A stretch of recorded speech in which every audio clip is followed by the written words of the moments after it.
Primeiramente, eu quero aqui agradecer o presidente da 36ª subseção aqui de São José dos Campos, por concordar com a indicação do nosso nome, juntamente com os demais membros que compuseram essa mesa aqui, para que hoje nós pudéssemos estar aqui proferindo uma palestra para todos vocês. É uma honra, é uma alegria, uma satisfação imensa, presidente Dr. Marcelo Cagiura. Também quero aqui saudar o Dr. Felipe Alciprete, vice-presidente. Na pessoa do Dr. Felipe, eu também aproveito e já saúdo a todos os que compuseram a mesa aqui, os trabalhos desta noite. Para mim é uma satisfação, uma alegria imensa. E eu quero aqui aproveitar e externar para vocês algo bem interessante. Em que aspecto que eu quero falar? Essa 16ª, que é 36, não é isso? Quando eu comecei a minha advocacia e me inscrevi como advogado, foi aqui. Se vocês puxarem nos anais aqui desta casa, vocês vão ver que está lá o nome Rubens Siqueira Duarte como advogado que iniciou a advocacia aqui. Porém, por questões pessoais, o meu desejo era vir para a cidade de São José dos Campos para estar advogando aqui, que eu vi essa cidade como uma cidade promissora, uma cidade grande, com grandes oportunidades, que realmente São José dos Campos tem, uma oportunidade muito grande aqui a gente vê, uma cidade grande, mas por questões, naquele primeiro momento de cunho familiar, eu acabei indo para Guaratinguetá e radicando em Guaratinguetá. Na cidade de Guaratinguetá tivemos a oportunidade de estar atuando como advogado, e lá na cidade de Guaratinguetá, quando estivemos lá durante um determinado período atuando em determinados segmentos da sociedade, nos veio o convite para que nós pudéssemos ou que saíssemos candidato a vereador na cidade. E com isto, acabou que no partido que nós tivemos vinculação, estivemos ligados, nós fomos o único eleito lá. Então, neste período em que estivemos como vereador junto à Câmara de Guaratinguetá, tivemos a oportunidade de estar trabalhando juntamente com o então vereador, presidente da Casa de Guaratinguetá de Leis, Júlio Filipe, e com isto o Júlio acaba sendo candidato a prefeito, é eleito, e nós somos indicados pelo trabalho que fizemos no parlamento do município de Guaratinguetá. Então, naquele momento em que nós estivemos como vereador junto ao parlamento do município de Guaratinguetá, tivemos a honra e a oportunidade de estar trabalhando ou atuando como vereador, e no período em que estivemos atuando como vereador lá em Guaratinguetá, tivemos a oportunidade de presidir duas comissões, e as comissões que nós presidimos foi a Comissão de Constituição, Justiça e Redação, e também a Comissão de Ética. E aí, dentro da Comissão de Constituição, Justiça e Redação, entrava toda a aplicação do conhecimento que nós tínhamos adquirido ao longo do tempo como advogado e como bacharel em ciência jurídica, que era fazer a análise das questões relacionadas aos projetos de leis que eram apresentados, proposituras, junto ao parlamento do município de Guaratinguetá. Se nós pegarmos e fizermos uma análise, e eu vou tentar trazer de maneira prática para vocês algumas experiências, por quê? Porque todos nós aqui temos uma formação jurídica e saímos da faculdade com conhecimento específico e com conhecimento suficientemente capacitado todos nós para compreendermos como funciona o processo legislativo. Nós pegamos na Constituição o artigo 59 e ali vai trazer toda a sistemática relacionada à questão do processo legislativo. Se nós continuarmos um pouco mais à frente, nós vamos ver também toda a continuidade de iniciativa, quem pode entrar com propositura, quem não pode, e por aí afora. Agora, o que eu quero trazer nesta palestra aqui hoje não é questões doutrinárias, não são questões de discussões acadêmicas, e sim questões práticas do dia a dia e que dentro do parlamento se discute, se coloca e algumas questões que acontecem lá dentro e que muitas das vezes, um advogado na prática, e é isso que eu quero passar para os colegas, pode dar uma análise num projeto de lei, verificar e pedir uma certidão de tramitação naquele projeto de lei, só de observar como ele tramitou, ele já pode ser inconstitucional. Olha que coisa interessante. Está cheio de projetos de leis inconstitucionais ou inconstitucional, porque não tramitou de acordo com o que a Constituição exige que ele tramita.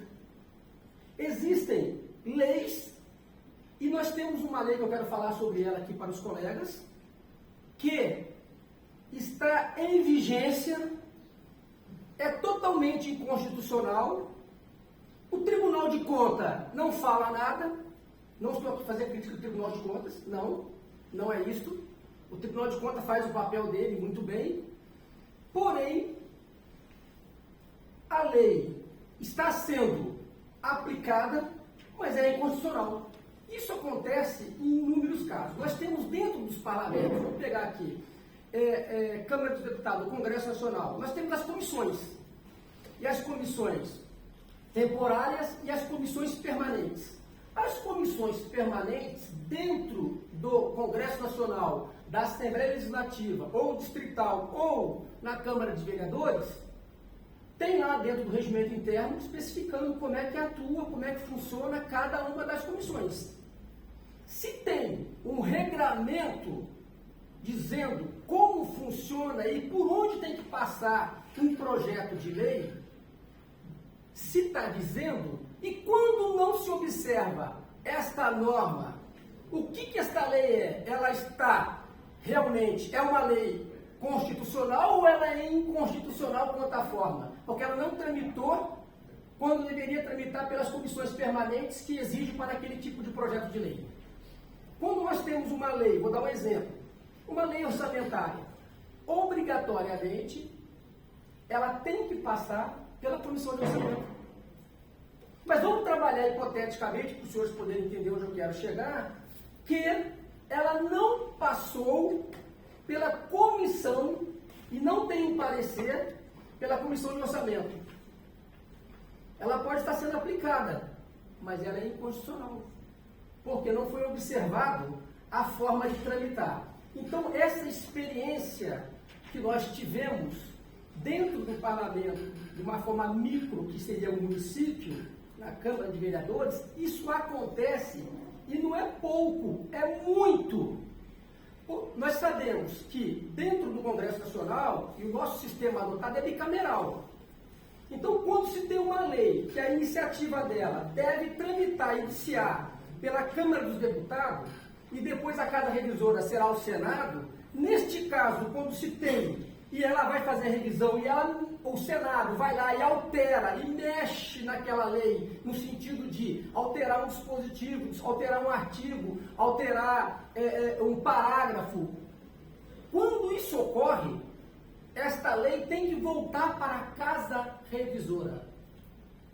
Isso está na Constituição. Isso está também previsto até no regimento interno do Congresso. Mas existem muitos casos em que a lei não volta para a Casa Revisora. E há casos em que nós, como advogado, na prática, em buscando uma certidão da tramitação e lá não constando que ela passou por onde deveria passar ou não voltou, e foi o próprio, uma hipótese, a lei que iniciou na Câmara dos Deputados e foi encaminhado para a Casa Revisora, que era o Senado, e o Senado fez a alteração da legislação e não mandou de volta para a Casa de Origem, e já mandou com a alteração que foi feita direto para o Presidência da República para poder sancionar aquilo ali, ele pode até sancionar. O fato dele sancionar esta lei, ela é constitucional? Não. nós podemos muito bem alegarmos como advogado a inconstitucionalidade, e aí eu vou ter que fazer uma brincadeirinha aqui, nossa, que somos todos advogados, né? É o seguinte, se aquele é bom para o cliente, a gente alega, né? Se não é, deixa quieto, eu não preciso atuar contra o meu cliente, isso daí é fato. Mas eu estou querendo colocar que se a lei está lá e eu tenho a documentação e a certidão, basta eu juntar nos autos e falar, excelência, eu quero que seja declarada a inconstitucionalidade desta lei, porque ela não observou a tramitação nos moldes em que a legislação exige. Não voltou. Eu quero trazer um fato muito interessante para todos vocês, de uma legislação, ou de uma lei, melhor dizendo, de uma lei, que eu quero trazer um caso prático, uma questão lá do escritório, mas que servirá para todos vocês, tenho certeza. Nós temos um caso dentro do nosso escritório, onde a Constituição, ela traz a questão do funcionário público, que ele é estatutário e aposenta com base com os vencimentos integrais. Isso está na Constituição, não sou eu que estou dizendo. Eu estou apenas reproduzindo a minha fala. Porém, existe uma lei que está tramitando no Supremo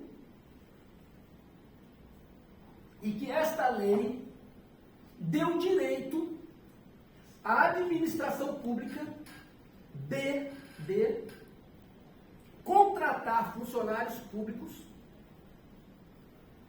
pelo regime geral de previdência social na condição de seletista. E esta lei que deu e que permitiu que isso acontecesse, um partido político observou que estava errado porque ela não tramitou quando o Senado fez a alteração, mandando de volta para a Casa Legislativa originária, que seria a Câmara. Por conta disso, o partido entrou alegando a inconstitucionalidade por não observar a tramitação que a lei exige e, por questões políticas, foi declarado, melhor dizendo, por questões políticas, o processo está tramitando lentamente, porque no momento em que o Supremo proferir uma decisão que a ministra revisora Carmen Lúcia já se manifestou dizendo que é inconstitucional, porque não observou a forma, e ela vai mais longe ainda. Ela fala, independente de não observar a forma de tramitação que está previsto na lei e dentro do regimento interno, porque não voltou para a casa para que a alteração que foi feita pela Casa Revisora fosse examinada pela Câmara dos Deputados, no momento em que ela faz a menção que houve uma falha procedimental na tramitação, que é inconstitucional por conta disso, ela também faz uma análise mais minudente e aprofundada, e ela diz o seguinte, ó, isso aqui também é inconstitucional, porque se eu vinculo o funcionário público, se eu vinculo ele no regime geral de previdência, vai haver um teto fixado pelo INSS. A Constituição diz que o funcionário aposenta com os proventos dele, com os vencimentos integral. Como é que eu posso botar um limite quando eu vinculo lá? Vocês estão entendendo onde eu quero chegar? Então, o que acabou acontecendo? Ela disse o seguinte, a ministra, na declaração de voto dela. É inconstitucional. Por quê? Porque a Constituição diz diferente. Então, portanto, esta lei é inconstitucional quanto à forma na tramitação e também ela é inconstitucional porque, indiretamente, eu criei um limite que a Constituição não prevê para o funcionalismo público.